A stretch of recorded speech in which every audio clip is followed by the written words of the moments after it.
यह है लोकेश, जो उनकी बेटी सुमन के साथ रहते हैं। पिताजी, आपको तो शायद आजकल जंगल में भी लकड़ियां मिलनी भी मुश्किल हो गए होंगे। क्या करें, कुछ समझ नहीं आ रहा। वैसे भी महाजन ने पैसे मांगना शुरू कर दिया है। हाँ बेटी, मालूम है मुझे, पर काम तो करना ही पड़ेगा। इस उम्र में भी मजबूरी है। पिताजी, आप अब जंगल मत जाया करो। आपकी उम्र हो गई है। मैं कुछ न कुछ काम कर लूंगी। अब मैं छोटी नहीं रही। अरे बेटा, उम्र हो गई है तो क्या हुआ? मजबूरी में काम तो करना ही पड़ेगा। और फिर तेरी पढ़ाई का भी ध्यान रखना है।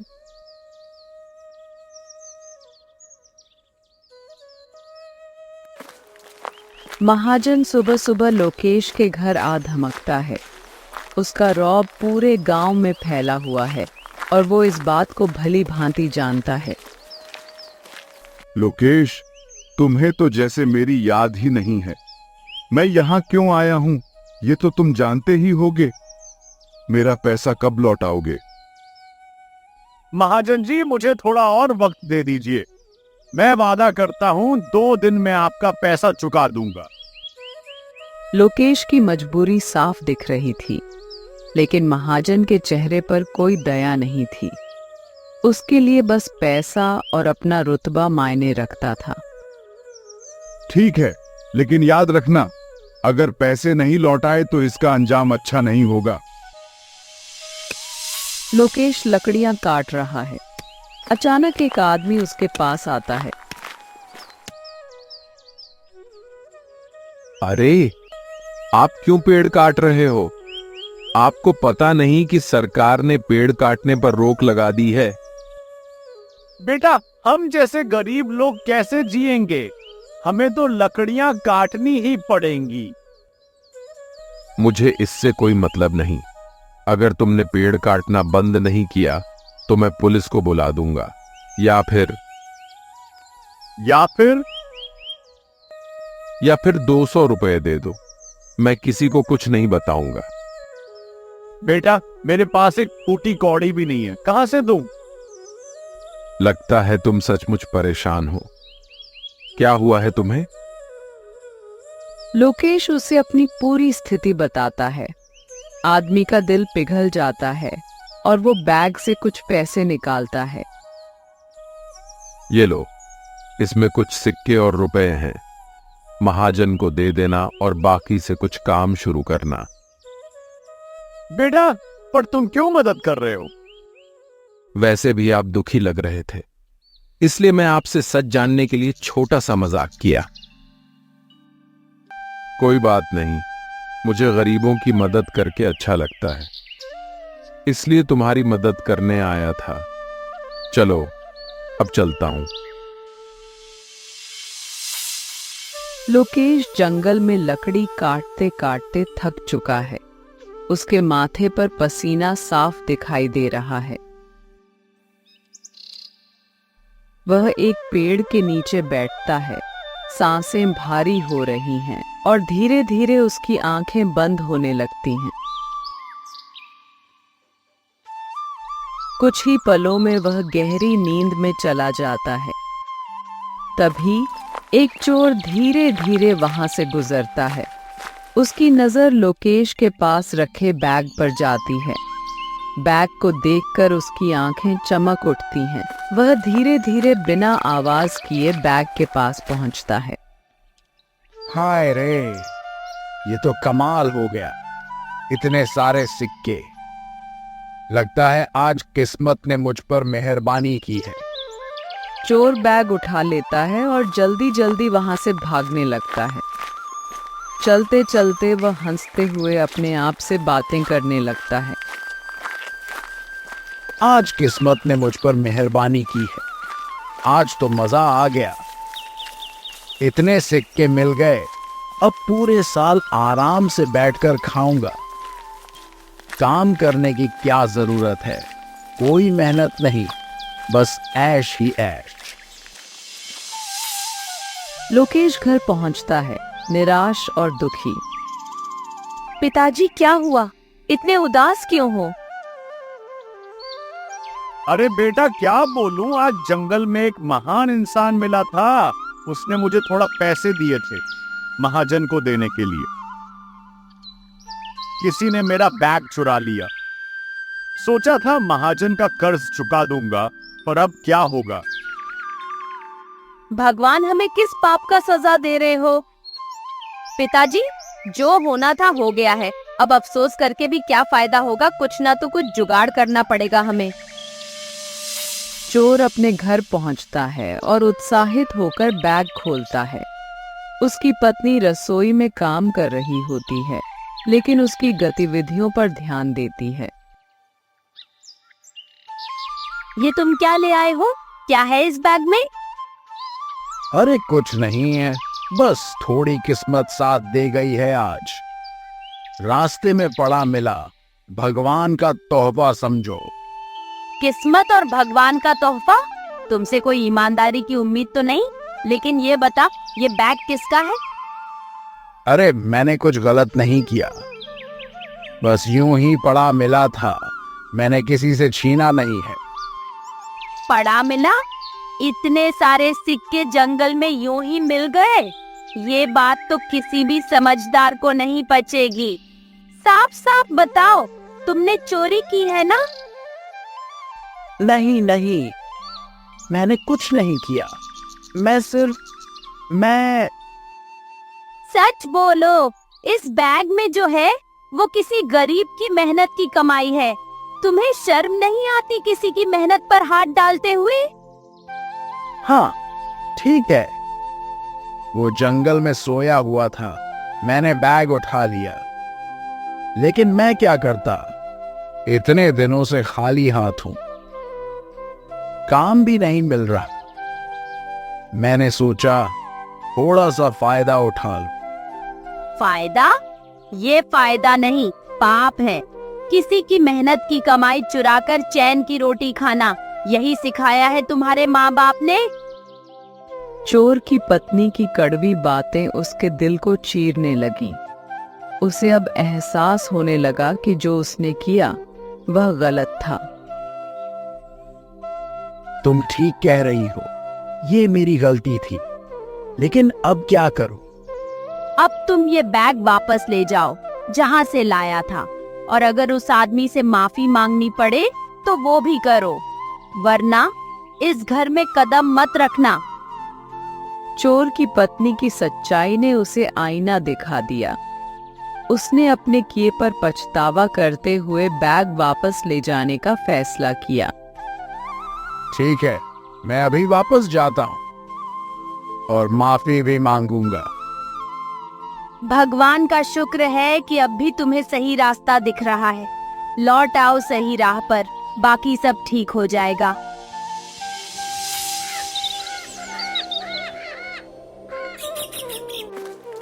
अगले दिन सुबह सुबह महाजन लोकेश के घर आता है। उसकी चाल ढाल में वही रौब और ठसक है। लोकेश और उसकी बेटी उसे देखकर चिंतित हो जाते हैं। लोकेश, कितने दिन से तुम्हें देख रहा हूं, बहुत परेशान हो। पैसे नहीं चुका सकते, ये तो समझ में आता है। इसलिए मैंने तुम्हारे लिए एक खास प्रस्ताव लाया है। महाजन जी, मैं जानता हूं कि मैं देर कर रहा हूं, पर मैंने मेहनत करके कुछ पैसे जमा किए हैं। बस थोड़ा और वक्त दीजिए, मैं आपको चुका दूंगा। अरे, तुम पैसों की बात क्यों कर रहे हो? तुम जानते हो मुझे पैसे से ज्यादा कुछ और चाहिए। देखो, कर्ज माफ भी हो सकता है अगर तुम मेरी बात मान लो। क्या मतलब है आपका? मतलब सीधा है, तुम्हारे पास एक अनमोल चीज है जिसे देकर तुम अपना सारा कर्जा चुका सकते हो, और वो है तुम्हारी बेटी। अगर तुम उसे मुझे दे दो तो मैं सारा कर्जा माफ कर दूंगा, और वैसे भी तो मैं तुम्हारा दामाद ही बन जाऊंगा। लोकेश और उसकी बेटी स्तब्ध हो जाते हैं। लोकेश की आंखों में गुस्सा और बेबसी उभर आती है, जबकि बेटी गुस्से में कांपने लगती है। तुम जैसे आदमी से मैं कभी शादी नहीं करूंगी। चाहे मर जाऊं, लेकिन तुम्हारे साथ नहीं जाऊंगी। तुम इस कदर गिर जाओगे, मैंने सोचा भी नहीं था। गिरना? अरे लड़की, मैं तुम्हारे और तुम्हारे बाप की मदद कर रहा हूँ। बिना पैसे का कर्जा माफ कर रहा हूँ और तुम इसे मेरी दरियादिली समझने के बजाय मेरा अपमान कर रही हो। ये कैसी मदद है महाजन जी? मेरी बेटी कोई सौदा नहीं है जिसे आप खरीद सकते हैं। चाहे कुछ भी हो जाए, मैं आपकी ये शर्त कभी नहीं मानूंगा। सोच लो लोकेश, तुम्हारी हालत ऐसी नहीं है कि मेरे खिलाफ खड़े रह सको। अगर पैसे नहीं लौटाए तो तुम्हें और तुम्हारी बेटी को सड़क पर फेंक दूंगा। तुम दोनों की इज्जत और जिंदगी मेरे हाथ में है। तुम चाहे जितनी धमकी दो, पर मैं अपने पिताजी के साथ खड़ी हूँ। हम भूखे मर जाएंगे, पर तुम्हारी गुलामी नहीं करेंगे। अच्छा, तो ये आखिरी फैसला है? ठीक है, फिर अगले हफ्ते मैं आता हूँ। या तो पैसे तैयार रखना या फिर अपनी बेटी। और हाँ, पुलिस को बुलाने की गलती मत करना, वरना अंजाम तुमसे बुरा कोई नहीं जानता। महाजन मुड़कर वहां से जाने लगता है, जबकि लोकेश और उसकी बेटी सदमे और गुस्से में खड़े रहते हैं। महाजन के जाते ही लोकेश की आंखों में आंसू आ जाते हैं। हे भगवान, मैं अपनी बेटी को कैसे बचाऊं? क्या मेरी मेहनत कभी काम नहीं आएगी? अब मैं क्या करूंगा? पिताजी, हमें डरने की जरूरत नहीं है। हम कोई रास्ता ढूंढेंगे। महाजन जैसे लोग हमेशा हारते हैं। हमें बस एक मौका चाहिए। महाजन की चालबाजी और धमकियों ने लोकेश को बुरी तरह हिला दिया था, लेकिन उसकी बेटी की हिम्मत ने एक बार फिर उसे संभाल लिया। अब उन्हें किसी चमत्कार की जरूरत थी जो उनकी जिंदगी बदल सके। लोकेश को पुलिस थाने बुलाया गया है। वह घबराया हुआ है। जैसे ही थाना पहुंचता है, पुलिस वाले उसे देखकर मुस्कुराते हैं, जैसे उनकी मिली भगत पहले से ही तय हो। महाजन भी वहीं खड़ा है, एक कुर्सी पर बैठा हुआ। लोकेश, तुम्हें पता है क्यों बुलाया है? महाजन साहब ने तुम्हारे खिलाफ शिकायत की है। तुमने अब तक उनका पैसा नहीं लौटाया और अब इस मामले को हम सुलझाएंगे। साहब, मैं पैसे चुका दूंगा, बस थोड़ा और वक्त चाहिए। मैंने मेहनत करके कुछ पैसे जुटाए हैं। 2 दिन और दे दीजिए, मैं बाकी पैसे भी दे दूंगा। अरे 2 दिन और? पहले भी तो वक्त दिया था। अब ये 2 दिन की बात मत करो। पुलिस में आ चुका है मामला। अब बात यहां खत्म नहीं होगी। अगर 2 दिन में पैसे नहीं लौटाए तो जेल की हवा खानी पड़ेगी, समझे? और याद रखना, यहां कोई दया नहीं मिलेगी। महाजन साहब का पैसा वापस देना ही होगा। साहब, मैं सचमुच कोशिश कर रहा हूं। मेरी हालत देखिए, मैं गरीब आदमी हूं। 2 दिन दे दीजिए, मैं वादा करता हूं कि पैसा चुकाऊंगा। 2 दिन का वादा? ये आखिरी मौका है लोकेश। इसके बाद कोई बहाना नहीं चलेगा। पुलिस का चक्कर और बढ़ेगा। ठीक है, 2 दिन है तुम्हारे पास, लेकिन याद रखना, अगर समय पर पैसे नहीं लौटाए तो हम सीधे जेल में डाल देंगे। और तुम जानते हो जेल से निकलना कितना मुश्किल होगा। लोकेश के पास अब बहुत कम वक्त बचा था। पुलिस और महाजन की धमकियों ने उसे और दबाव में डाल दिया, लेकिन उसकी आंखों में अभी भी एक उम्मीद की किरण बाकी थी। जी साहब, मैं समझ गया। मैं 2 दिन में पैसा लौटाने की कोशिश करूंगा।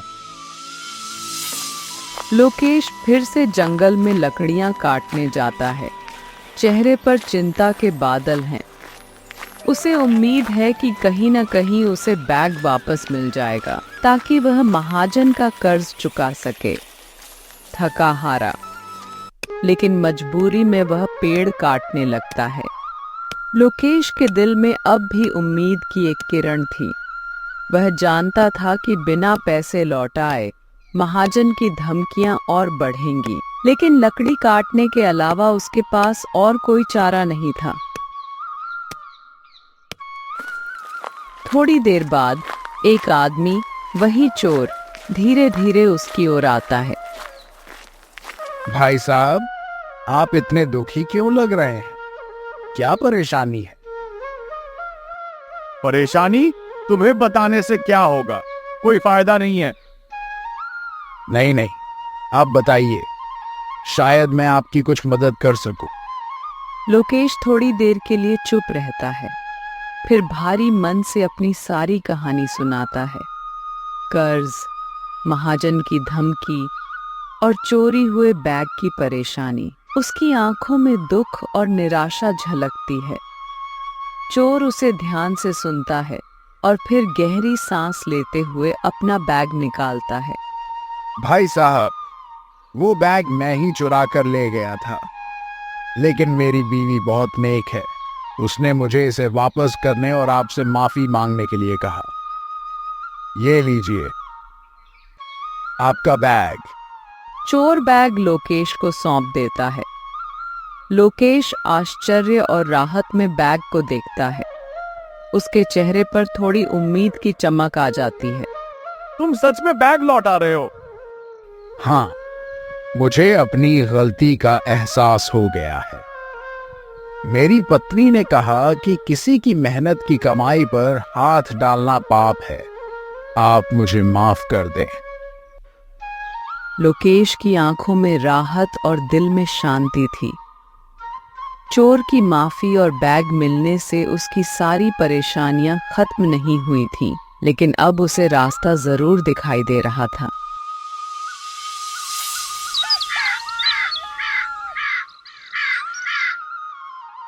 अगले दिन महाजन फिर से पैसे लेने के लिए आते हैं, लेकिन इस बार लोकेश महाजन को पैसे देने के लिए तैयार थे। तो क्या पैसे का इंतजाम हो गया? ये लो, तुम्हारा कर्ज चुका दिया। एक दिन में इतने पैसे कहां से आए? ये तुम्हारे काम की फिक्र मत करो, अब हमारे घर से निकलो। महाजन गुस्से में घर से निकल जाता है और लोकेश और उसकी बेटी खुशी से रहने लगते हैं। लोकेश को पुलिस थाने फिर से बुलाया गया। वह घबराया हुआ है। थाने के अंदर पुलिस इंस्पेक्टर और महाजन बैठे हैं। इंस्पेक्टर उसे धमकाने के लिए तैयार दिखता है। लोकेश घबराया हुआ मगर अपनी स्थिति स्पष्ट करने की कोशिश करता है। लोकेश, समझ में नहीं आता तुझे? ये जो तेरा कर्जा है वो चुकाना पड़ेगा। अब तक महाजन जी का पैसा क्यों नहीं लौटाया? ये आदमी धूर्त है। पहले तो मिन्नतें की और अब कहता है कि पैसे चुका दिए। कोई सबूत नहीं है इसके पास। साहब, मैंने सारे पैसे चुका दिए थे। ये महाजन धोखा कर रहा है। मेरे पास इसका हिसाब भी है, लेकिन ये सुनने को तैयार नहीं है। देख लोकेश, तुझे 2 दिन का वक्त देता हूं। या तो पैसे वापस कर या फिर अंजाम भुगतने के लिए तैयार रह, समझा? लोकेश की आंखों में चिंता गहराती है। वह जानता है कि पुलिस और महाजन एक हैं। वह और कुछ कहने की हिम्मत नहीं जुटा पाता। सुमन उसे बाहर इंतजार करती मिलती है। वह अपने पिता की स्थिति देखकर चुप नहीं रह पाती और गांव की मदद लेने का फैसला करती है। सुमन थाने से निकलते ही दौड़कर गांव के मुखिया के पास जाती है। उसकी आंखों में आंसू हैं, लेकिन उसका दिल मजबूत है।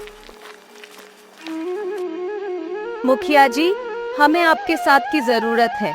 मेरे पिता पर गलत इल्जाम लगाए जा रहे हैं और पुलिस भी महाजन के साथ मिली हुई है। ये तो बहुत बड़ा अन्याय हो रहा है। सुमन, तुम चिंता मत करो, हम सब साथ हैं। गांव वालों को इकट्ठा करते हैं। मुखिया जी और सुमन गांव के लोगों को इकट्ठा करने लगते हैं। धीरे धीरे गांव के सभी लोग एकजुट हो जाते हैं। लोग महाजन और पुलिस के खिलाफ गुस्से में भर जाते हैं। अगर पुलिस और महाजन दोनों मिलकर गरीबों को लूटेंगे तो हम चुप नहीं बैठ सकते। हाँ, हमें इंसाफ चाहिए। गांव के लोग मुखिया जी के साथ थाने की ओर बढ़ते हैं। रास्ते में और लोग भी साथ जुट जाते हैं।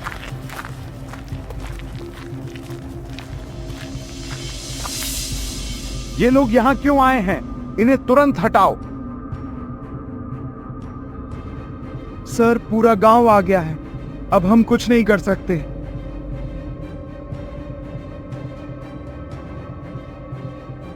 मुखिया और सुमन थाने के अंदर दाखिल होते हैं। उनके साथ गांव के कुछ प्रमुख लोग भी होते हैं। महाजन, तुम्हारे और पुलिस के झूठ अब नहीं चलेंगे। लोकेश ने कोई कर्जा बाकी नहीं रखा और ये बात पूरे गांव को मालूम है। तुमने जो किया है उसके लिए तुम्हें अब इस गांव से निकलना होगा। तुम लोग क्या कह रहे हो? मैं जमींदार हूं, यहाँ का मालिक हूं। इस गांव के लोग ही इसके असली मालिक हैं। तुम जैसे महाजन को यहाँ कोई जगह नहीं मिलनी चाहिए। महाजन पीछे हटता है और गांव वालों का गुस्सा देखकर सहम जाता है। पुलिस वाले भी कुछ नहीं कर पाते। गांव के लोग एकजुट होकर महाजन को गांव छोड़ने पर मजबूर करते हैं। महाजन, निकल जा यहाँ से, अब तेरा बस नहीं चलेगा। महाजन और पुलिस दोनों गांव वालों के सामने झुक जाते हैं। महाजन को गांव से निकाल दिया जाता है और पुलिस भी गांव के खिलाफ कुछ नहीं कर पाती। महाजन और पुलिस के अन्याय के खिलाफ गांव वालों की एकता की जीत हुई।